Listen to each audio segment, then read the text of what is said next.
जय सिया राम।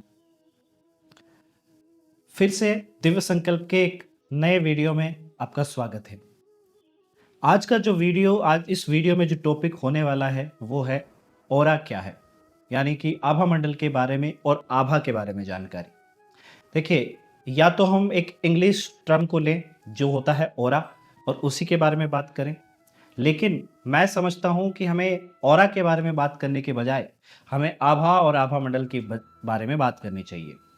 अब आप सोचेंगे कि ऑरा और आभा मंडल या फिर आभा तो एक ही होता है, लेकिन नहीं, इसमें जो है हम डिफरेंस देखेंगे और ये किस तरीके से दिखाया जाता है, कैसे देखा जाता है, ये भी आज के इस वीडियो के माध्यम से हम देखेंगे। जब आप ऑरा, आभा और आभा मंडल दोनों के बीच में जो है डिफरेंस देखेंगे तो आपको समझ आएगा कि एक्चुअल में मैं आपको क्या बताना चाहता हूं। नमस्कार, मैं महेंद्र सांगवा, फाउंडर ऑफ दिव्य संकल्प, आपका स्वागत करता हूं आज के इस नए वीडियो में। और आज बात करते हैं कि ऑरा क्या है, यानी कि आभा क्या है और आभा मंडल क्या है। देखिए, सबसे पहले जब हम बात करते हैं ऑरा क्या है तो हम हमेशा ये देखते हैं कि एक व्यक्ति के सराउंडिंग में जो प्रकाश होता है, एक ऐसा प्रकाश जो सामान्य आंखों से नहीं देखा जा सकता, लेकिन वो एनर्जी का प्रकाश होता है, वो ऊर्जा का प्रकाश होता है, जो उस व्यक्ति की ऊर्जा होती है और उसी को ऑरा कहा जाता है। और वो व्यक्ति के चारों तरफ वर्टिकली जो है वो एक गोला रहता है, एक ओवल शेप का रहता है।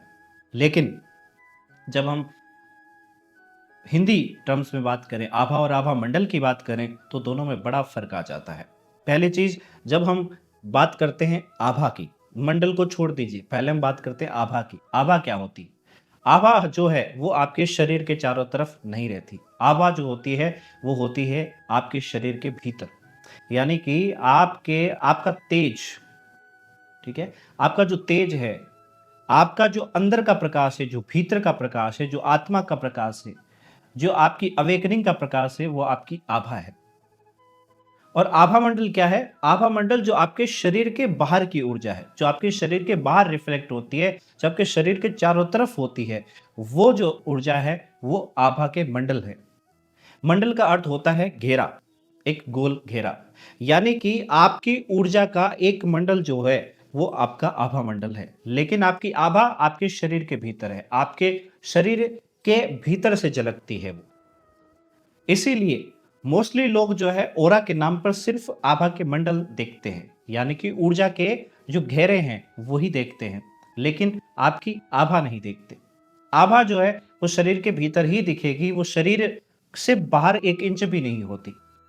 यानी कि कोई व्यक्ति जो आपके तेज को देखता है, आपकी आत्मा के तेज को देखता है, उसकी जागृति को देखता है, उसकी अवेकनिंग को देखता है, या उस आत्मा जो है उसके जो आध्यात्मिक प्रयास आप अपने शरीर के माध्यम से कर रहे हो और उससे जो आपकी आत्मा जो फूलित हो रही है, फल फूल रही है, उसका जो प्रकाश फैल रहा है, उसको आभा कह रहे हैं। जो आपके चेहरे से टपकता है, जो आपके पूरे शरीर से टपकता है, वो आभा है। लेकिन अगर हम बात करें कि क्या आभा कभी मलिन हो सकती है, क्या आभा में किसी प्रकार का इश्यू आ सकता है, क्या उसमें किसी प्रकार की नकारात्मक ऊर्जा का प्रभाव पड़ सकता है, तो जवाब है हाँ। आपके भीतर की मलिनता भी नकारात्मकता से ज्यादा खतरनाक हो, ठीक है, क्योंकि जो आपके भीतर मन की मलिनता है, जो आपके भीतर विचारों की मलिनता है, जो आपके भीतर कर्मों की मलिनता है, जो गिल्ट की भावना की मलिनता है, वो मलिनता जो है वो आपकी आभा को दूषित करती है। और उसी वजह से धीरे धीरे आपके अंदर एक डलनेस सी आने लग जाती है। वही डलनेस जो है आपको लोगों के सामने उतना अट्रैक्टिव नहीं बनाती जितना अट्रैक्टेड आप दिखना चाहते हैं या होना चाहते हैं। देखिए, चेहरे से सुंदर होना या फिर शरीर से सुंदर होना, कपड़ों से सुंदर होना एक अलग बात है, लेकिन जब हम बात करते हैं आपके भीतर की शुद्ध सुंदरता की, भीतरी सुंदरता की, भीतरी आकर्षण की, तो वो जो आकर्षण है, वो भीतरी आकर्षण बिना आभा के नहीं आ सकता। तो इसलिए शुद्ध आभा का होना जरूरी है, और शुद्ध आभा के लिए आपका मन का पवित्र होना जरूरी है। आपके मन में मलिनता ना हो, आपके विचारों में मलिनता ना हो, आपके कर्म शुद्ध हो और पवित्र हो, आपके भीतर किसी प्रकार की गिल्ट की भावना न हो, किसी पाप कर्म की भावना न हो, तो आपकी जो आभा है वो शुद्ध होती है। ठीक है, अध्यात्म जो है वो आपको इन गुणों को धारण करने के योग्य बनाता है। जब आप आध्यात्मिक प्रयास करते हैं तो वो जो प्रयास है वो आपको ये स्वीकार करने के योग्य बनाता है कि आप ऐसे-ऐसे कर्म नहीं करेंगे, आप अपने मन में मलिनता नहीं रखेंगे, ठीक है? लेकिन अगर आप चाहते हैं कि आपके मन में मलिनता हो, आपके विचार दूषित हो, तो अध्यात्म कुछ नहीं कर सकता।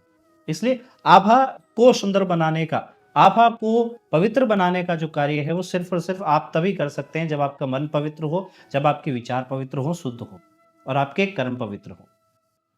ठीक है? मनसा वाचा कर्मणा अगर आप शुद्ध हैं, तो आप जो है पूरी तरीके से आभा को बहुत सुंदर बना सकते हैं, बहुत तेजवान बन सकते हैं, बहुत ही तगड़ी आभा आपकी बन जाएगी और आप पे एक जो आंतरिक सूक्ष्म आकर्षण है, वो भी आपके भीतर आएगा। लेकिन जब हम बात करते हैं आभा मंडल की, तो आभा मंडल जो है, जिसको हम आभा मंडल कहते हैं, वो एक्चुअली आपकी ऊर्जा के मंडल है। यानी आपने मंत्र जप किया, आपने ध्यान किया, आपने साधना की और उसी साधना, उसी मंत्र जप, उसी ध्यान के माध्यम से आपके शरीर के बाहर एनर्जी जो है वो निकलने लगी और ऊर्जा जो है वो एक सर्कल बनाने लगी आपके शरीर के चारों तरफ। उस ऊर्जा ने जब आपके शरीर के चारों तरफ सर्कल बनाया, तो उस सर्कल से जो है वो आपकी कहीं न कहीं प्रोटेक्शन भी हुई, कहीं न कहीं आप बाहरी जो ऊर्जाएँ हैं उनको उसी प्रकार की ऊर्जाओं को आकर्षित कर रहे हो। जैसे कि आपका जो ऊर्जा का मंडल है यानी जो आपका आभा मंडल है, वो अगर बहुत बेहतरीन है, बहुत सुंदर है, बहुत पवित्र है और बहुत ही ऊर्जावान है, तो वो ऐसी ही एंटिटीज़ को अपनी तरफ आकर्षित करता है।